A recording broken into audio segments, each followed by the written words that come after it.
அன்னையிடம் நீ அன்பை வாங்கலாம், தந்தையிடம் நீ அறிவை வாங்கலாம். அன்னையிடம் நீ அன்பை வாங்கலாம், தந்தையிடம் நீ அறிவை வாங்கலாம். இரண்டும் இருந்தால் பேரை வாங்கலாம், பேரை வாங்கினால் ஊரை வாங்கலாம். நல்ல நல்ல பிள்ளைகளை நம்பி இந்த நாடே இருக்குது தம்பி. சின்னஞ்சிறு கைகளை நம்பி ஒரு சரித்திரம் இருக்குது தம்பி.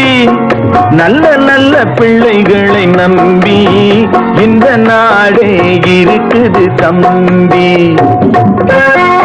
கருணை இருந்தால் வள்ளலாகலாம், கடமை இருந்தால் வீரனாகலாம். கருணை இருந்தால் வள்ளலாகலாம்,